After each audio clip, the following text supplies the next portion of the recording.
My job is to be present. The human cost is right here. And to tell these stories. We're talking about families. That is the most important thing. I'm Clarissa Ward in Ukraine. This is CNN. I'm Bill Weir in Greenland, and this is CNN. You're watching CNN. I'm Julia Chatterley in New York. Welcome to First Move, and we begin with US President Joe Biden's trip to the Middle East. Becky Anderson joins us now from Jeddah, Saudi Arabia. Becky, great to have you with us, and a busy day already for President Biden.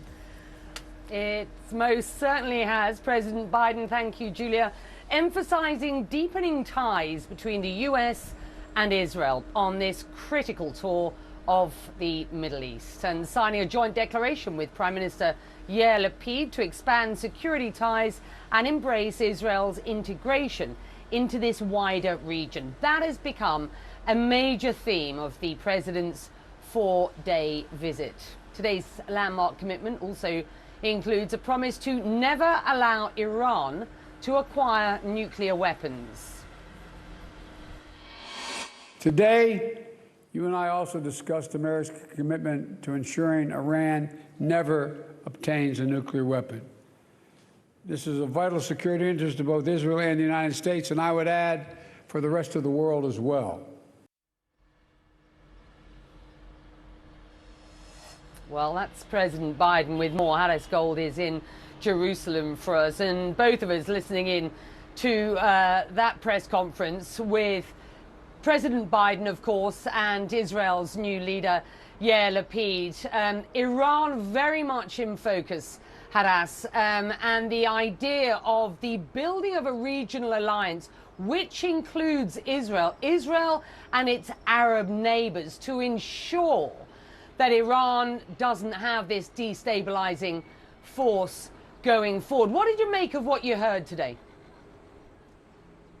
Yeah, Israel has long wanted this sort of regional alliance. This is something we heard former Prime Minister Naftali Bennett talking about during his visit to the United States last year. But for them, they would like to have this sort of regional alliance with like-minded countries, which in their dreams will also include Saudi Arabia, to work together to help counter Iranian threats using some of these missile defense systems that President Biden toured yesterday, like the Iron Dome and this new laser Iron Beam program.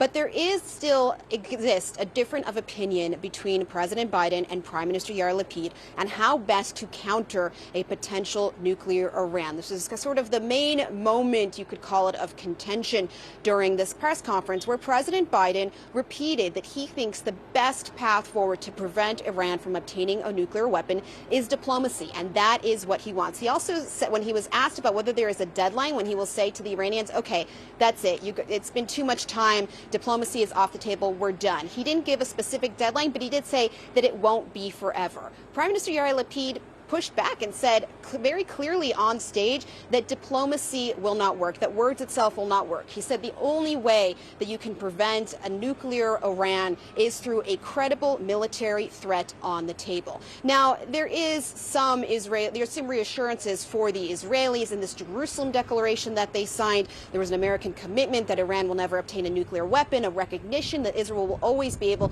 to defend itself by itself, and that the Americans will also always help Israel have a qualitative military edge. And also importantly, there was an interview aired last night on Israeli Channel 12 that President Biden conducted with them, where he was asked point blank, will the Americans ever be willing to use force against the Iranians? And he did, and President Biden did say yes. He said, as a last resort, we will be willing to use force against the Iranians. The Israelis will be happy to hear that, but they still want to push the Americans away from a return to the nuclear deal that they just think will not do enough to stop a nuclear Iran, and especially will only, they fear, open up the doors to more Iranian threats in the region, things like supporting Hezbollah, things like supporting missiles and armed drones that they're very concerned about, as well as their new regional allies like the UAE and Bahrain.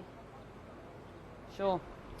And we know those nuclear talks are stalled at present. The question is, does Washington have a plan B, of course, if diplomacy fails? So perhaps the president going further than he has on putting a military option on the table today. Look, this trip is mostly focused on mending ties with Saudi Arabia, let's be quite frank about this, promoting Israel's further integration, as you have rightly pointed out, in this region, pushing the Abraham Accords one step further. The Israelis would like normalization with the Saudis. I don't think anybody assumes for that to happen during this Biden trip. But it's also about consolidating the sort of regional alliance, the de-escalation in the region, and these regional alliances for the purposes of both economics and security. And we've seen a lot of that when you live in this region. We've seen the coming together of these regional assets. What we know we are likely to get very little of on this trip is much for the Palestinians, or at least that is their frustration. I think one commentator pointed out that the inclusion of Mahmoud Abbas on Biden's agenda is nothing more than a courtesy call. Your assessment? That is very much what it feels like. It definitely feels like the Palestinian issue is pushed to the side, that the focus is on Iran, it's on Saudi Arabia, and that there is a very clear recognition by the Americans that there's not going to be major steps made on any sort of major peace process between the Israelis and the Palestinians. And President Biden said as much on his remarks at the tarmac yesterday. He said as much as he believes in the two-state solution, he recognizes that it might not be happening in the near future. And there's quite a bit of disappointment from Palestinians, from the senior officials to the everyday Palestinian, in what they believe are unfulfilled promises from President Biden. And I'm sure Palestinians listening to the press conference in the last few hours would have been a little bit disappointed also to hear about just the fact that they signed what they called the Jerusalem Declaration. President Biden was explicitly asked about whether his visit tomorrow to East Jerusalem, to a hospital there, is some sort of recognition to Palestinian claims that they want East Jerusalem to be the capital of a future state of Palestine, whether it's some sort of pulling back of the Trump administration recognition of Jerusalem as Israel's capital. And he said simply no. And there just doesn't seem to be any major moves going to be made towards the Palestinians other than just some small confidence building measures. The Americans announcing more funding for the Palestinians, more funding for the hospital networks, but not much else. And the feeling that you're really getting from the Palestinians is one of disappointment and of pessimism. 5 years ago, on his last visit to the White House, the Palestinian Authority President Mahmoud Abbas made a rare venture into English. Now, Mr. President, with you, we have hope. Several months later, that hope proved to have been terribly misplaced. It is time to officially recognize Jerusalem as the capital of Israel. Under Donald Trump, U.S. policy tilted heavily towards Israel. The Palestinian political office in Washington was closed. The American consulate in Jerusalem, which symbolized U.S.-Palestinian relations, also closed. And almost all economic aid to the Palestinians was switched off. So when Joe Biden won the election, there was great relief among many in the Palestinian community. But that relief has little to show in terms of action. The Biden administration highlights renewed financing. About $500 million, mostly on schools, hospitals, and other humanitarian aid projects. Further $100 million is set to be announced on this trip, including some money for Palestinian hospitals in East Jerusalem. But politically, the White House seems unwilling to pressure Israel over continued expansion of West Bank settlements and weak in the face of Israel's resistance over plans to reopen the consulate in Jerusalem. Hussein Sheikh is one of Abbas's closest aides. The U.S. administration has been talking with us about these issues for more than a year, but nothing has been achieved. Even so, we continue to hope this visit will produce serious outcomes, that it provides hope and a political horizon. Biden's visit to the West Bank will take him not to Ramallah, the headquarters of the Palestinian Authority, but to Bethlehem, just a few miles south of Jerusalem, where the president will find it hard to avoid stark reminders of the conflict. One issue that will likely be staring President Biden right in the face, the killing of Shireen Abu Akleh. This giant mural of the Al Jazeera journalist is right on the road you take as you enter Bethlehem.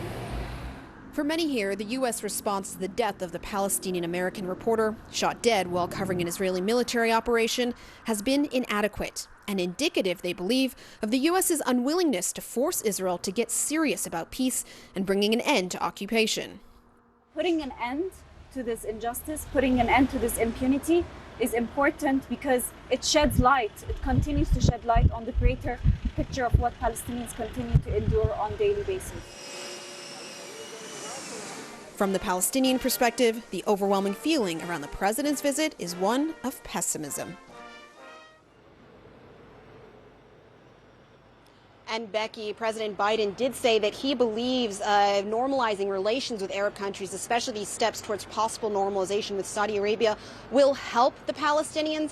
But when you talk to the everyday Palestinian, I spoke to one tour guide, and he said the only benefit that he thinks will come out of President Biden's visit to this region and to Saudi Arabia is the fact that the roads in Bethlehem will be repaved for President Biden's motorcade. Becky. That is gold. Thank you.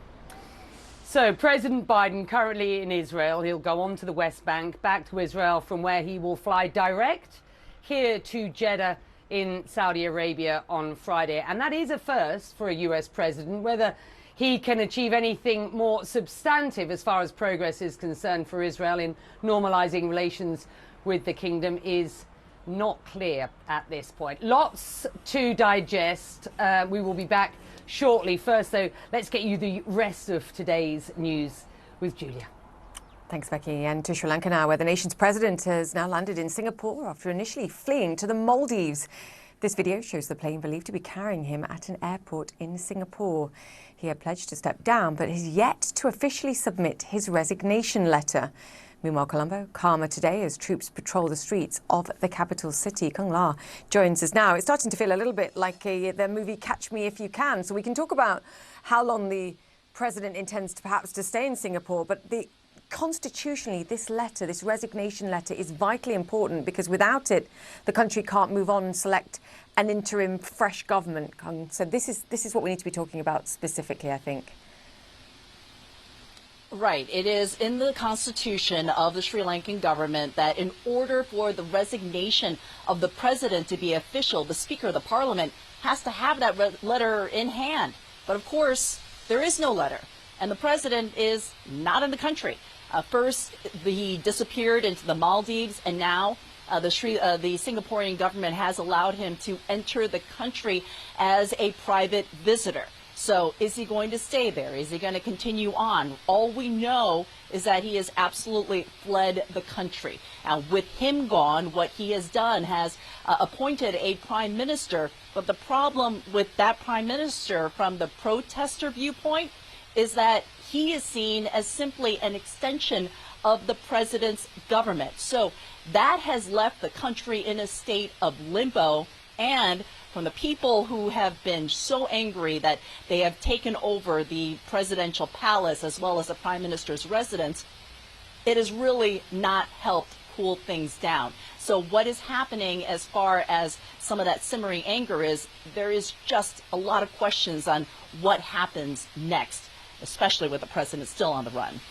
Yes, and that interim president has now given the armed forces more powers of arrest, permission to use force if necessary. They've also imposed a curfew, I believe, from noon Thursday until 5 a.m. Friday, and that does seem to have lessened some of the protests that we've seen. What can you tell us on that front?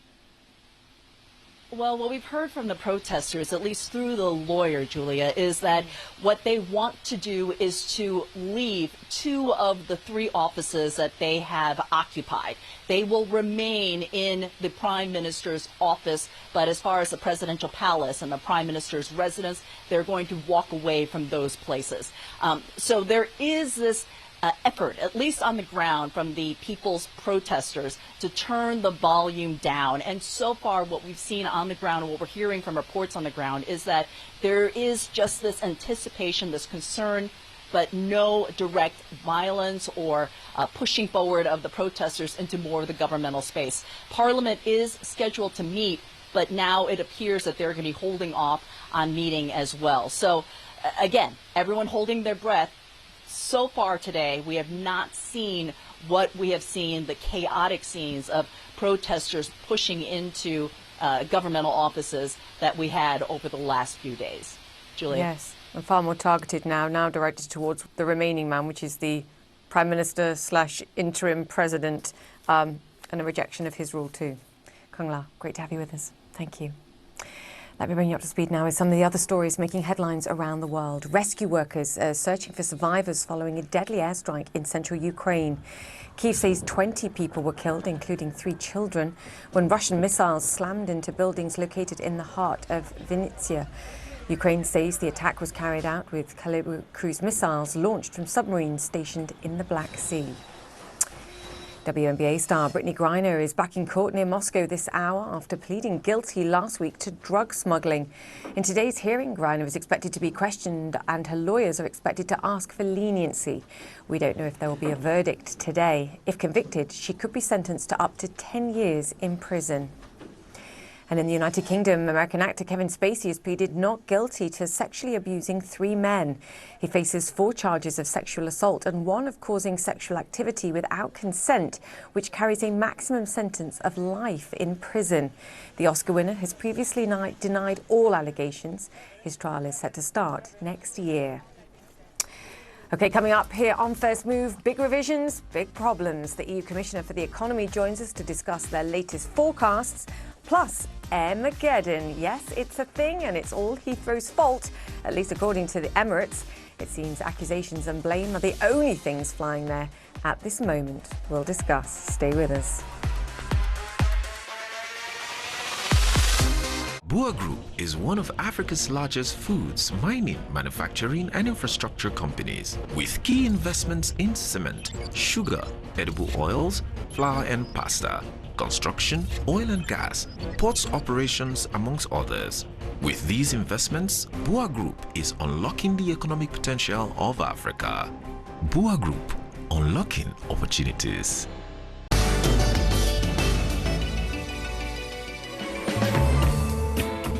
The Breitling Navitimer was first introduced in 1952, and it is right up there among the most legendary aviation watches. It features a bezel with a logarithmic, double-rotating slide rule scale, and this slide rule can do a lot.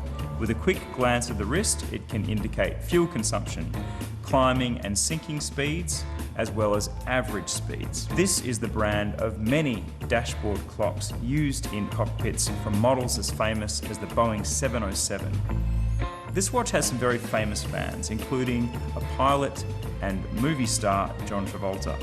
Not only does Travolta wear a Breitling Navitimer, his own dashboard instruments are also Breitling. So this is a watch with incredible credibility in the air, as well as having a very useful look on the wrist.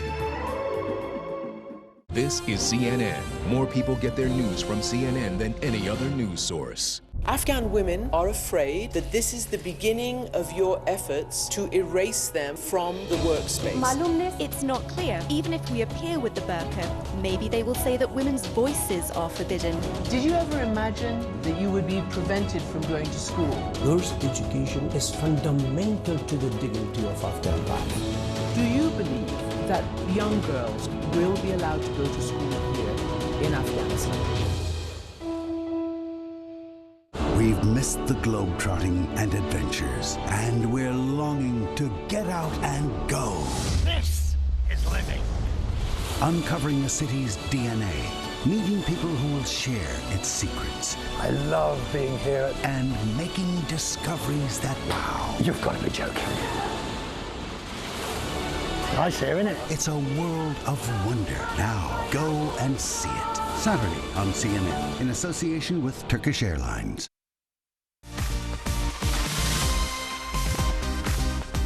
Welcome back to First Move. And as we were just discussing, Sri Lanka's president now landing in Singapore after initially fleeing to the Maldives. The crisis, though, in the country signals the fall of one of the country's most powerful political families. CNN's Vedika Sood looks at the rise and the fall of the Rajapaksa dynasty. This was the moment that sank Sri Lanka's Rajapaksa dynasty. On Saturday, protesters stormed the abandoned presidential residence of Gotabaya Rajapaksa, demanding he resign. Days later, the president fled the country just before he was due to formally resign, bringing an end to his 3-year presidency. Also an end to more than a decade of his family's dominance of Sri Lankan politics. Gotabaya Rajapaksa's father was a member of parliament from 1947 to 1965. But it was his older brother Mahinda Rajapaksa who brought the family to national prominence, working his way up the political ranks for decades until becoming Prime Minister in 2004 and President in 2005. Mahinda Rajapaksa appointed his brother Gotabaya as Defence Secretary, and they led a brutal war against the Tamil Tiger separatist group, ending a 25-year insurgency in 2009. Mahinda Rajapaksa lost the 2015 presidential election, but the brothers came back to power in 2019, this time Gotabaya as president. 5 family members were appointed to key government positions. Mahinda Rajapaksa became Prime Minister. But in the years since, the family was accused of mismanaging the economy, borrowing too much, spending on vanity projects and cutting taxes too steeply. Then they were hit by the coronavirus pandemic, devastating tourism and drying up revenue. And this year, skyrocketing fuel costs have pushed the public to the brink. After weeks of protests, Gotabaya Rajapaksa urged several family members to resign from the cabinet. Mahinda resigned as Prime Minister in May. And now, with Gotabaya out, the Rajapaksa dominance appears to have ended. Vedika Sood, CNN. OK, let me give you a look at what we're seeing across financial markets. It's inflation frustration and its monetary policy and profit implications weighing on global investor sentiment once again. The latest US producer prices data. We're talking about the price of goods leaving factories in the United States. That rose at an 11.3% year-over-year rate last month and a more than 1% jump month over month. The translation, it's really hot. Both data points, in fact, hotter than expected. And of course, today's report follows Wednesday's consumer price calamity, with CPI rising more than 9% year over year in June. Wall Street is now beginning to consider the previously unthinkable, I think, the possibility that the Federal Reserve might have to raise interest rates by a full percentage point later this month, and perhaps another 0.75% in the month of September too. I mean, this is going to represent a much more aggressive pace of tightening than had been expected even just a few days ago. A necessary move perhaps, but also a step that would only increase the chances of recession and restrict the Federal Reserve's ability to calibrate the impact of the policy that they're applying. Giant US bank JP Morgan, in the meantime, bracing for trouble. Shares set to fall some 3.5% after missing on their second quarter revenues and profits. CEO Jamie Dimon & Co. engaging in all sorts of defensive maneuvers like suspending stock buybacks and raising loan reserves to protect against future bad debts and delinquencies. And another banking bigwig, Morgan Stanley, missing on both the top and bottom line in their earnings too. All of this contributing to a softer picture, as you can see there. Pre-market US stocks set for early session losses, with the S&P 500 set to fall for the 5th straight session. And as you can see in the line below, Europe in the red too. The Xetra DAX over in Germany, the underperformer, down some 1.5% in the session. And speaking of hot, there's no break in sight from sweltering heat waves scorching parts of Western Europe. Temperatures reaching 45 degrees Celsius in parts of Portugal and Spain Wednesday. But this weekend, the heat wave is expected to reach Britain and possibly bring the highest temperatures ever recorded. As the heat grips the continent, so do massive wildfires. The CNN's Jennifer Gray reports. Plumes of smoke billowing into the sky. Flames scorching hundreds of hectares of land. Emergency crews battling to bring the blazes under control. In Portugal, France, and Spain, dozens of wildfires are sweeping the region amid a blistering heat wave, threatening residents and tourists. There are no longer residents in my town, maybe 2 or 3 people, but no one is left. When I saw the fires by the houses and we had to evacuate people who didn't want to leave their homes, that's alarming. Everyone has dogs, cats, chickens. They wanted to save everything, but they had to move quickly. In southwestern France, local officials say thousands have been evacuated. Many now in temporary shelters as they escape the raging wildfires. We see it on TV and we tell ourselves it'll never happen to us. And then, inevitably, when it does happen, it's upsetting, especially the people shouting. The smell of smoke and all that, It's scary. I didn't think it would be so hard. And with the heat and fatigue, I'm just glad we're here now. Hundreds in western Spain and central Portugal have also been evacuated as firefighters struggle to control a series of wildfires there. I've been here for 50 years, and I can't remember something like this ever happening before, because it's everywhere. It's burning in all directions. I just can't remember anything like this. Portuguese officials tell CNN that the country is better prepared to combat the ongoing fires than in previous years, after reforms implemented since devastating wildfires killed dozens in 2017. But the current wildfires do pose a grave challenge. The convergence of factors that we are having this week in Portugal, in Spain, and the whole of the Mediterranean, with after very little rainfall, very high temperatures, not just of the air, but of the ground, very low humidity, wind from the southwest. This convergence of factors is extremely worrying. As fires tear through the region, millions across Western Europe are sweltering in an extended record-breaking heat wave, with the highest level of heat alerts issued in several areas. But those scorching temperatures and devastating fires that accompany them may soon become the new norm. According to a February report from the United Nations, the number of extreme wildfires is expected to go up by as much as 30% within the next 3 decades, as the climate crisis triggers searing heat and droughts. Fires blazing across Western Europe, it appears, the latest impact of human-caused climate change in an increasingly warming world. Jennifer Gray, CNN. Okay, coming up on First Move, John Kirby, the coordinator for strategic communications at America's National Security Council, will join Becky to discuss Biden's controversial trip through the Middle East. That's next. Stay with CNN. 20,000 naira for free. 20,000 naira bonus. Is your line blocked? Then move to Glow. I'm reconnected. Because we've all reconnected. And it's simple.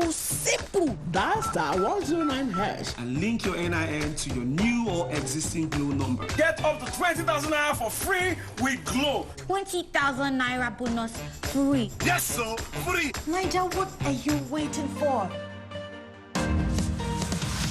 On the next Living Golf, visit the home of golf, St Andrews, for the 150th Open Championship. The Open is like the window to the world for us. Capture the atmosphere and action of this landmark major. Plus, hear from Open Championship legend Tom Watson. The course starts from the town and ends in the town, and it's nothing like it. Living Golf, Saturday on CNN, in association with Gulf Saudi.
I'm Timothy Kelly, and I am the Managing Director of Atlantis Dubai. What we're bringing to the table this week is Atlantis the Royal, and it's a new resort that we're unveiling, and we call it the most luxurious ultra-luxury resort in the world. If you look around us, even today, what do you see? You see competition. You see Saudi Arabia, you see Oman, you see all of the different surrounding GCC countries that are all striving and driving and focused on tourism. And so in order to continue to be competitive, you need to continue to evolve. It's quite an undertaking and quite a challenge. And so this product is something that all of Dubai and all of the surrounding world will want to see and experience and learn more about as we unveil it in the fourth quarter of this year. I'm Wolf Blitzer in Jerusalem, and this is CNN.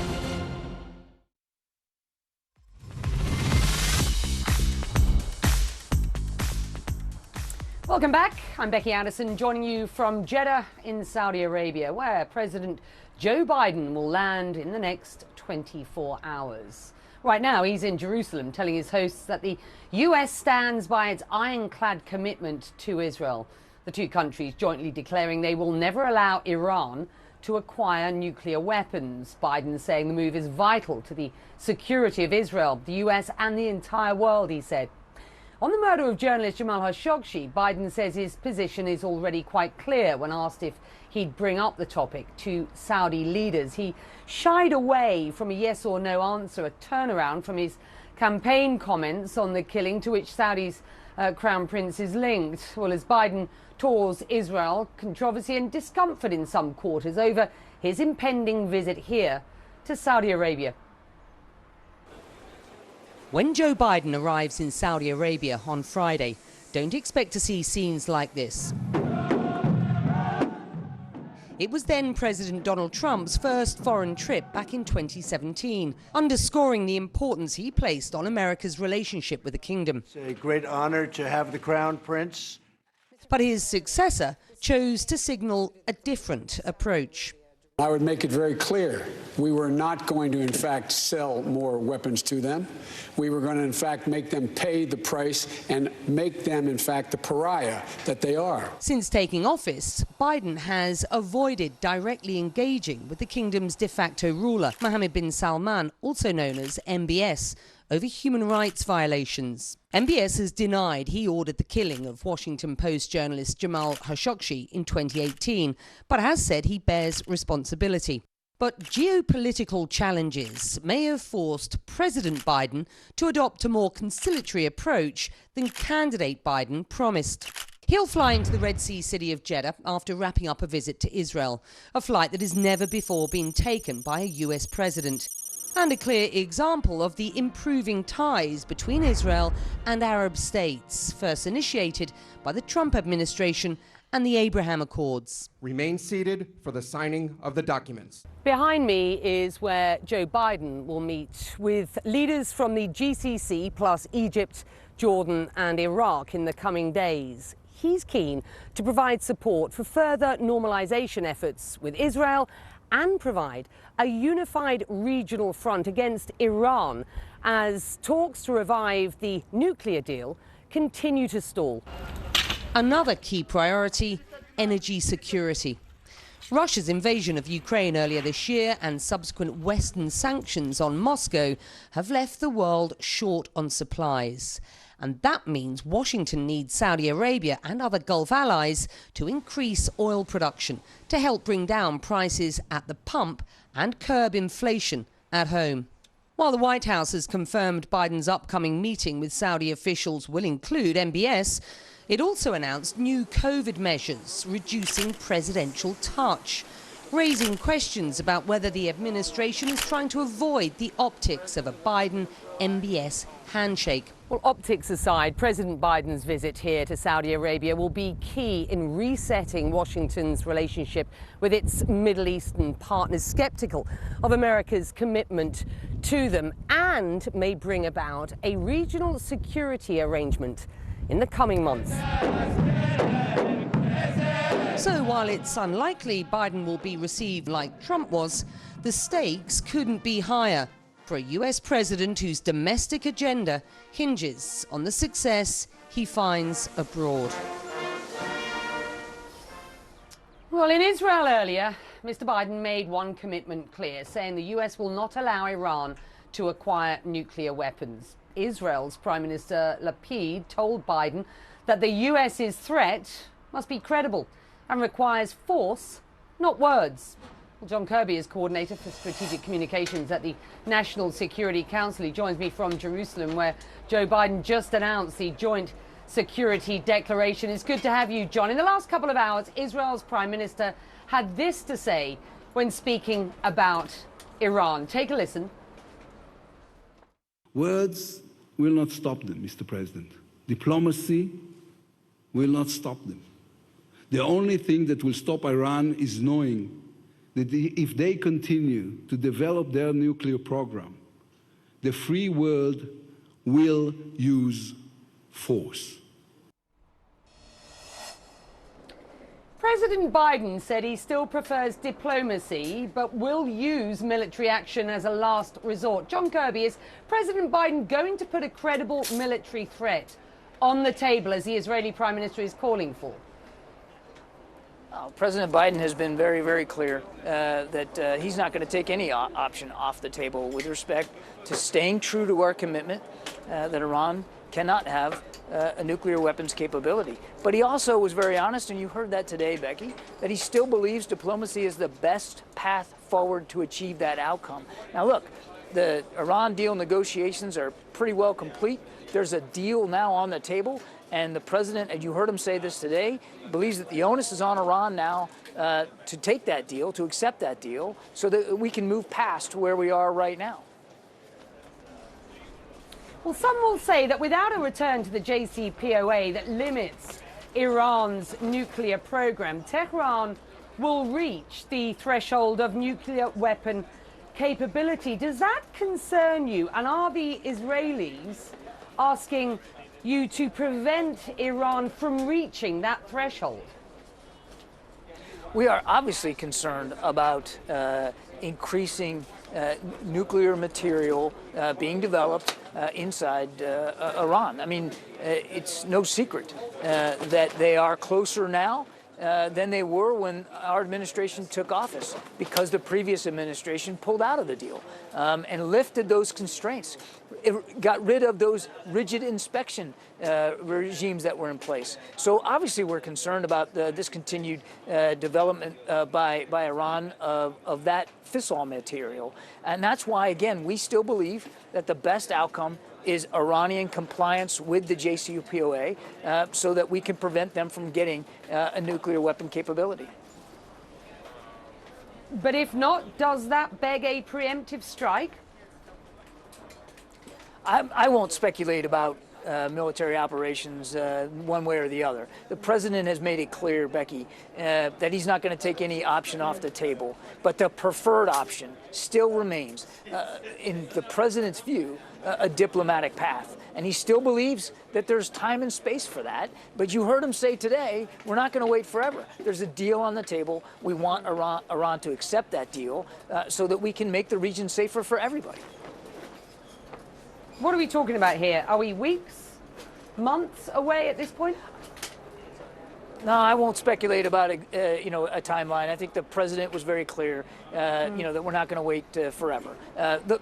Again, I want to say it again, and I know I sound like a broken record here, but there is a deal, and we need Iran to accept that deal. There has been a lot of hard work done by diplomats, not just American diplomats, but from our European colleagues as well, to get to this point. So there's still a chance, but obviously, as you heard the president say, we're not going to wait forever. Ahead of this trip, the White House also messaged about Iran supplying drones to Russia. Is it your assessment that Iran has drone building capacity and technology to be a significant player in this arena? Well, we know they have the ability to build, to manufacture, and to field their own drones, and they have used some of that technology against our interests and our troops in places like Iraq and in Syria. So clearly they have the domestic production capability. I don't know the parameters of the deal that Mr. Putin has struck, so I couldn't speak with specificity about how well Iran will be able to step up to this requirement. But I think there are two things that are obvious here. Iran is also an isolated nation, and so is Russia. So Russia turning to Iran for help, I think, speaks volumes of the degree to which both nations, for their actions in two different areas of the world, have been increasingly isolated by the international community.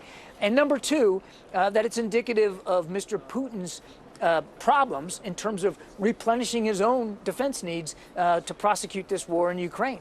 We know that the sanctions are biting. We know the export controls are biting. We know that his ability to replenish precision-guided munitions and now UAVs are limited because of the pressure that the rest of the world is putting on Mr. Putin. The president also discussed the two-state solution, but there is some frustration on the part of the Palestinians that the US president doesn't have anything to offer them. No clear timeline for the reopening of the US consulate in Jerusalem, the de facto US mission, of course, to the Palestinians there. No effort to reverse laws defining the PLO as a terrorist group. No support to release tax revenues withheld by Israel. Is it fair to describe the inclusion of Mahmoud Abbas on the US president's agenda as anything more than a courtesy call, as one commentator has described it? No, we would not say that at all. We certainly would not say that as a fair characterization. The president's looking forward to his discussion, his meeting with President Abbas, and to making clear to the president that the United States still stands firmly in favor of a two-state solution. We think that that's the best path forward here. A two-state solution is still possible, but the president also has said both sides have to want it as well. So the United States will continue to reaffirm our commitment to that, but we obviously would like to see both sides take steps in that direction as well. We would note, and we're encouraged by the recent conversation between Prime Minister Lapid and President Abbas. We think that's an important step forward, and we hope it leads to additional steps. But again, both sides have to be equally committed to this as well.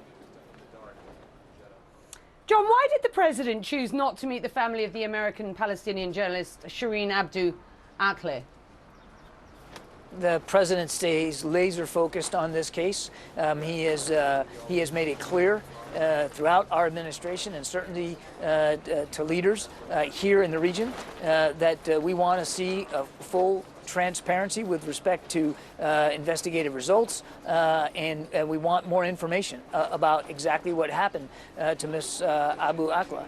And we have also stayed in touch with her family. Secretary Blinken just had a recent conversation with the family in recent days, and we'll continue to do that. We'll continue to make sure that we're staying in touch with them and that we're giving them as much information in as close to real time as we can. It's important to us that there be transparency here with the investigative efforts, and it's obviously important to us that there's proper accountability.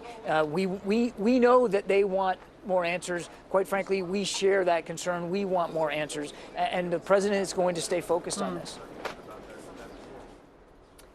When asked about his potential meeting with the Saudi Crown Prince Mohammed bin Salman, the president framed his visit to Saudi Arabia as part of a wider regional plan, not simply a bilateral visit, which to a certain extent is fair enough. How concerned, though, are you about how this visit is playing back in the US? And when the White House announced recent COVID measures that will limit the president shaking hands on this visit, is that simply a way to prevent a potential handshake with the Crown Prince?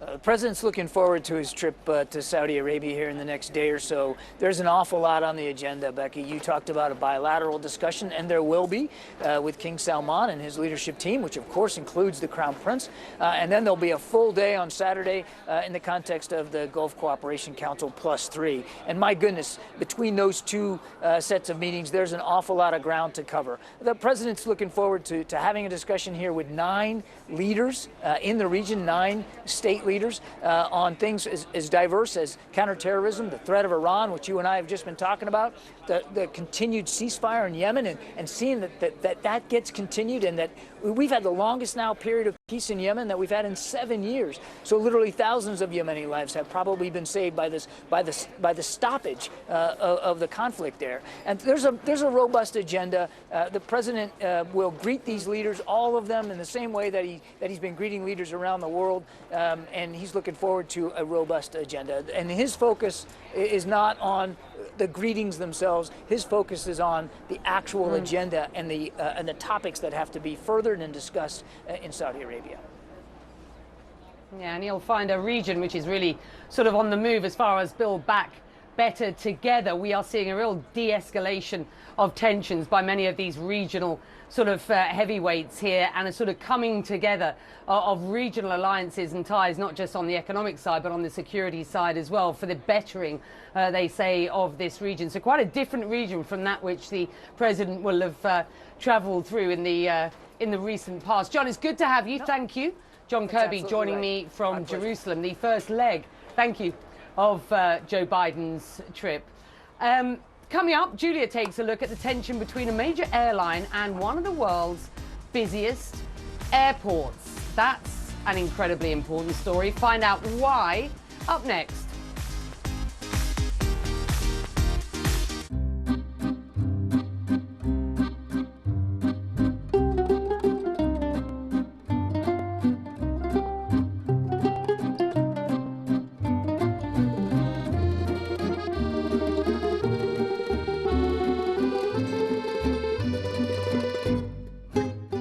I would describe One World as compelling, inclusive, and original. One World with Zain Asher, tonight on CNN.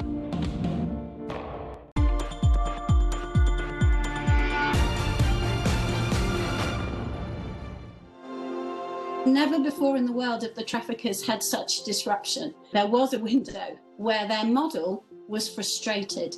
So I think we are on a massive moment of opportunity that we can't miss.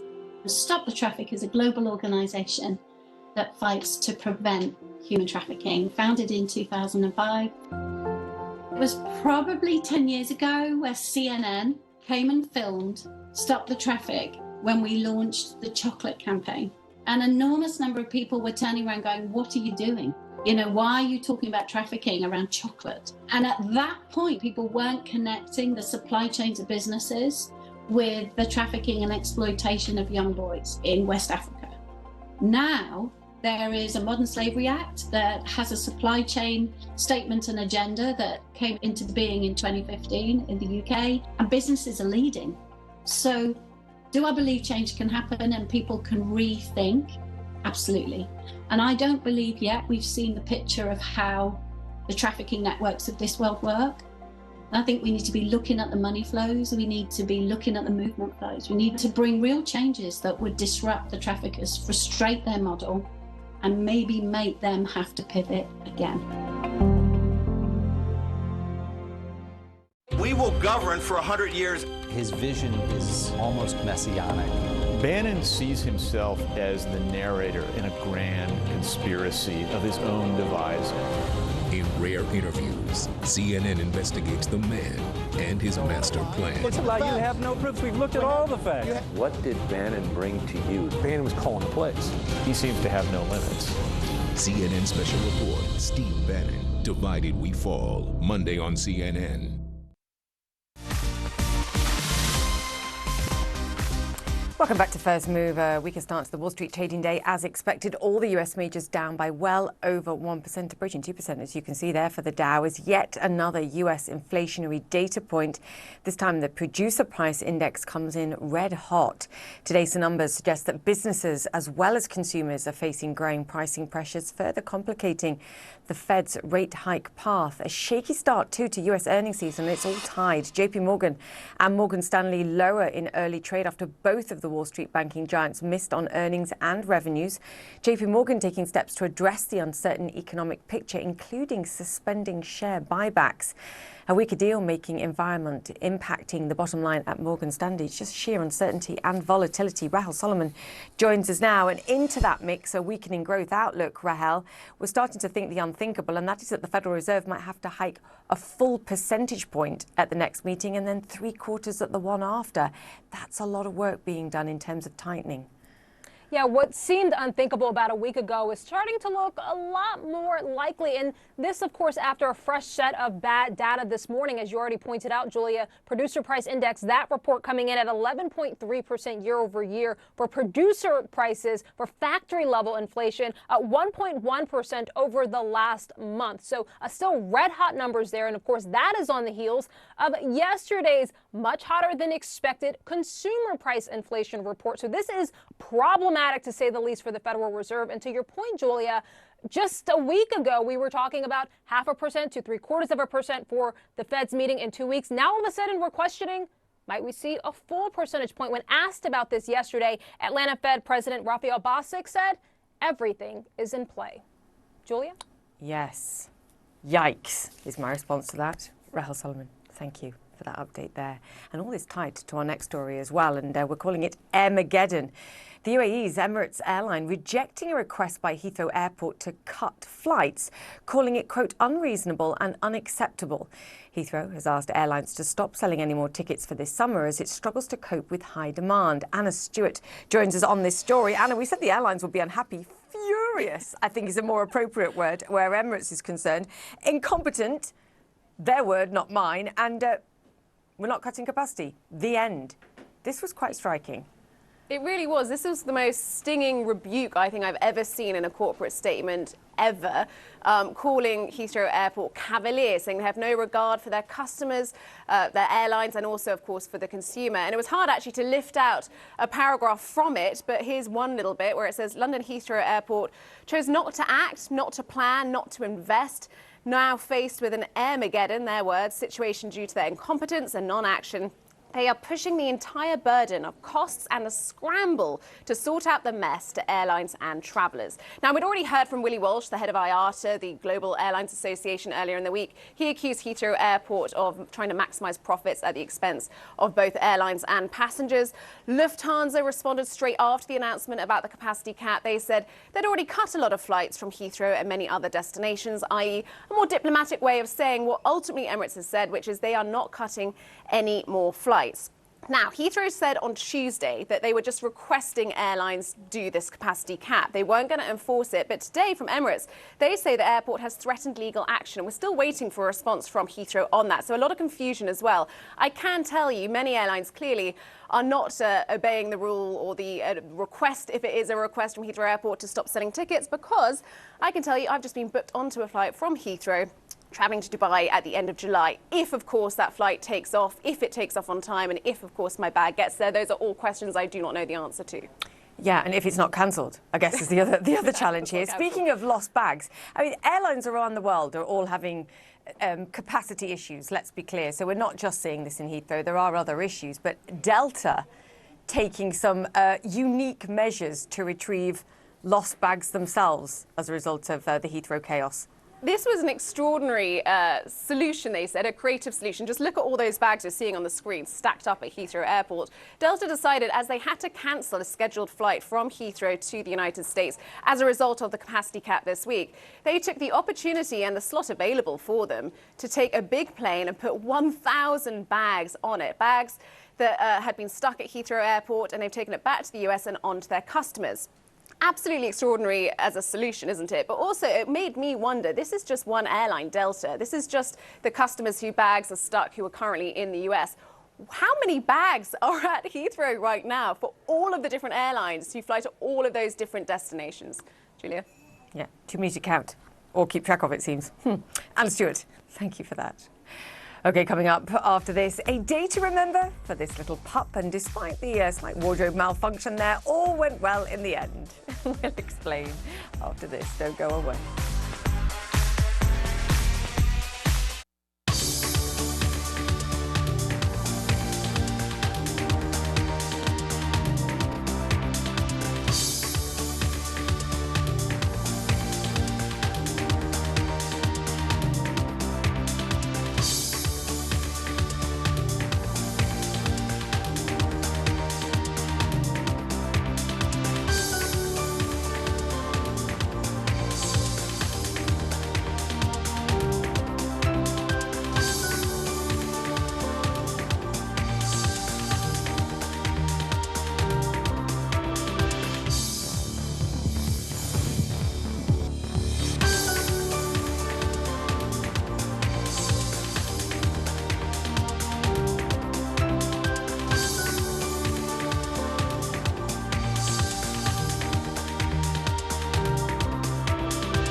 This is a really important story.